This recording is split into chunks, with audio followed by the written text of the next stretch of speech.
Good afternoon, ladies and gentlemen. My name is Matt, reporting for the Sin Bin, and here we go. 1, 2, 3. Fuck. Made in China bullshit. Fuck. So that's how I'm going to start every video from now on. If you don't like it, that's too bad. Click away, scroll away. There's a lot of things in life that I don't like, including the play of Jesperi Kotkaniemi. What a great segue. I'm sorry if I woke you guys up abruptly. I didn't do that on purpose. But with all that being said, I wanted to dedicate this video to the Canadiens fans. To the fans who are watching Jesperi Kotkaniemi saying, what's going on with this player? Why is he playing like this? And what's going to happen from this point forward? Is he still going to develop into a good player? Or is he just doomed to be a career third-liners?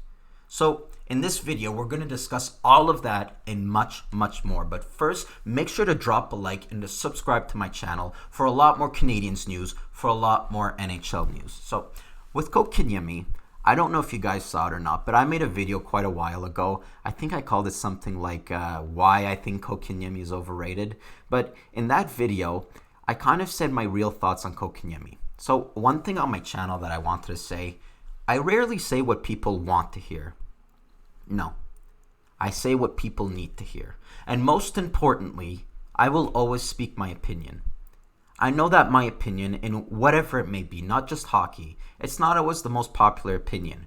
But I was never really scared to say it. And with that Jesperi Kotkaniemi video, it ended up being my most disliked video on YouTube. I think I had something like 13 likes and 23 dislikes. Someone was like, dude, you only got 500 views. I felt like telling him that's good for me. I rarely get that much. Anyway, so if you guys haven't seen that video, if I were to give just a brief summary, the reason why I made that video is because I saw a disturbing trend going on. I saw a lot of people, including like really reputable cable news outlets, sports news outlet, that were comparing him to some really, really big names. We all know that Bowman compared him to Jean Beliveau, right? RDS on the Antechamber later compared him to Barkov, and I gotta say, that's the comparison that arose the most because they both play center, they're both Finnish, they both have a similar height, and they both have the same expectations. And that is the key word, expectations, because we all know Kotkaniemi was drafted 3rd overall. So when a player gets drafted 3rd overall, it's not just a fancy thing you can put on your CV or your resume or something like that. No. When a player gets drafted 3rd overall, a whole set of expectations comes with that draft position. And I followed that draft in depth because I knew the Canadiens were going to draft very high. I wanted to make sure to know the prospects. And from what I could say from the draft, and I explained that in the video that got disliked, I said that Kotkaniemi, he was expected to go more in the 7, 8, 9, 10 range. We ended up making a jump. We took him at the 3rd spot because we really needed centermen.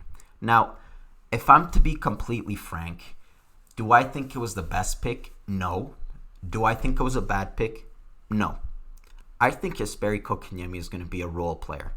I think he's going to be a great player for the Montreal Canadiens. I think he can do great things with this hockey club. Do I think he can be Sasha Barkov? Probably not. And that's not a bad thing because Kotkaniemi can go on to do great things. He can go on to be amazing. And he still won't be Barkov because let's face it, Barkov, he's one of the few elite talents in the league.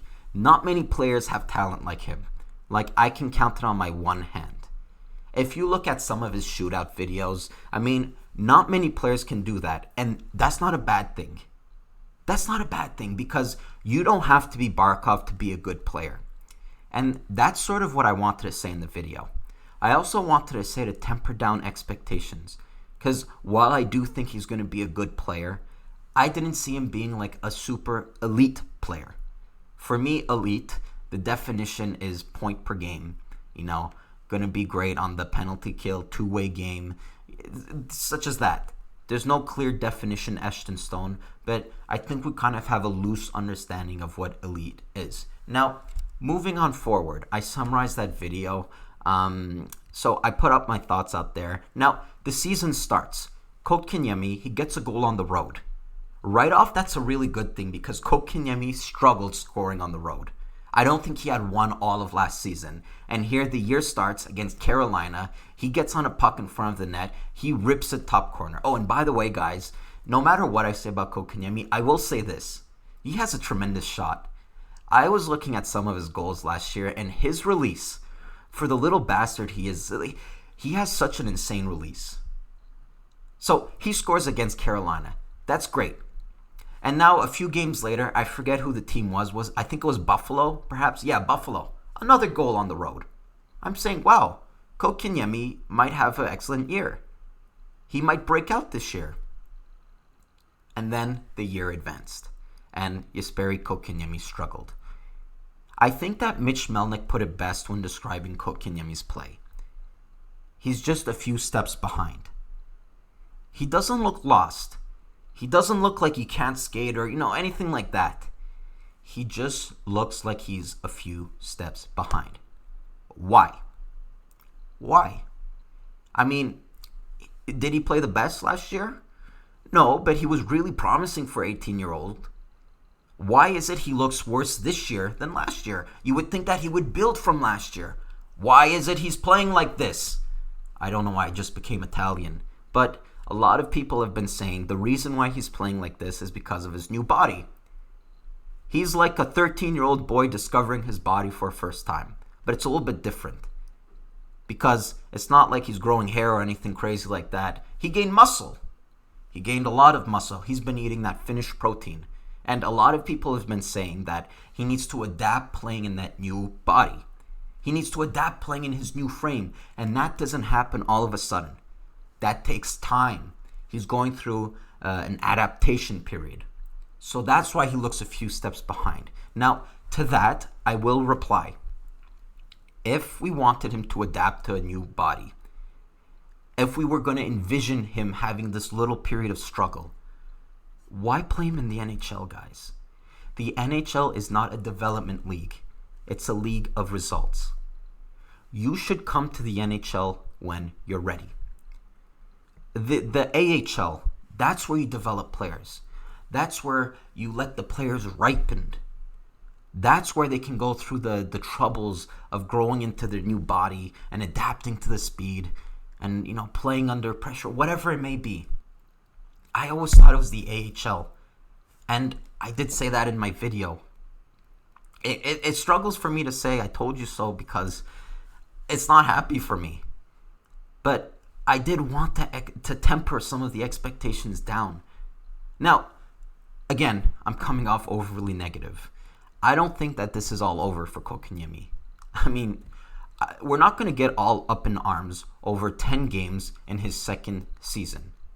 But with that being said, I do think it would have been wise to have sent him down from the start. Because now let's think about it. A lot of people, whether it be TSN 690 or RDS or TVA, they're saying that maybe he could benefit from a stint in Laval. It helped Victor Mete. Why wouldn't it help him? And I would tend to agree. I don't think that a stint in Laval is the worst thing for Kotkaniemi. He could go there, get his confidence back, get through the quote-unquote period of playing with his new body. That could be very beneficial. But to be honest, I kind of would have liked to have seen it from the start. It makes no sense for a player to play his first full season. He played 79 games, and then he gets to his second season, he's sent down. I mean, I can't think of another example from the top of my head. I think that the Canadiens, when the year that they picked Kotkaniemi, they didn't do all that good. They finished one of the worst teams in the NHL. A lot of fans were threatening not to get season tickets again. I think that the management were pressured to put a good team on the ice so that some of the fans can watch the game. And part of that is having Kotkaniemi, the next star. Watch the star in development, the next Barkov.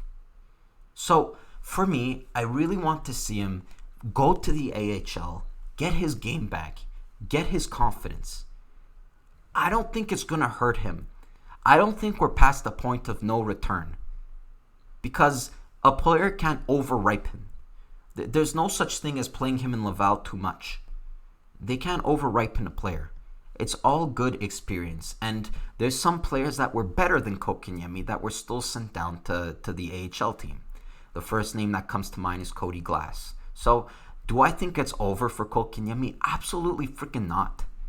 I mean, 10 games in the season. Let's not get ahead of ourselves. One other thing I wanted to touch on. So, right now, he's officially placed on injury reserve. He's on the injury reserve list. I think they said he has a groin injury. This sparked a lot of controversy in Montreal because what happens when a player gets an injury in Montreal? What does the management do? Lower body, upper body. That's it. Montreal never divulges injury, as Tony Marinaro says. I mean, Marc Bergevin said it black on white. I will not divulge injuries. It will put our players at risk. I don't think I necessarily agree with that, first of all. It's not like I'm going to have a toe injury, so everyone's going to be slashing my toe. I mean, it might be. I've never played in the NHL, but for Kotkaniemi, they always say lower body, upper body. So they come out for Jesperi. They say he has a groin injury. So that sparks a lot of debate. Everyone's saying maybe they're covering up something. Maybe they're not. Maybe he's injured. A lot of people on the other side says, no, NHL teams would never do that. They would never lie about injuries. That's just not ethical. You know what I say to that? Why is it important? Why is it important the reason that he's not in the lineup? Bottom line is, he's not in the lineup for a reason. Okay? His play isn't up to par. I know there's such thing as a sophomore slump, but we expect to see somewhat of a progression when it comes to young prospects. And with Jesperi Kotkaniemi, I think that it might be taking longer than usual. The new body might have something to do with it. Maybe if he actually does have a groin injury, that may be a nagging problem that's causing him to play with this. Who knows? He might get over this injury. He comes back and he looks like Wayne Gretzky. Who knows? But I'm just going to echo some of my sentiments from my older video, the one that got trashed. Can we, as Montreal Canadiens fans, stop comparing our young players to other players? I mean, it's just completely doing them a disservice. If I were a young 18-year-old NHL player coming into the Montreal Canadiens system, and I'm hearing names being compared to Beliveau and Barkov, what am I thinking? I'm thinking, I gotta be just as good as Barkov, if not better. Otherwise, the fans are gonna get upset. That's how I view it, either way. I think it's putting a lot of expectations on him. Saying, Jesperi Kotkaniemi, he needs to get at least 70 to 80 points. I think it's putting a lot of expectations on a kid. I gotta say, he does look like he has poise. It seems like some things just fly over his head. He doesn't seem to get fazed by a lot of things. But can we, as Canadiens fans, just look at a player and for once say, he's not Matthews, he's not Barkov, he's not Tyler Seguin, he's Kotkaniemi. He's the player that he is. Okay? We'll see how this develops. It's not my first video on Jesperi. It's certainly not going to be my last one.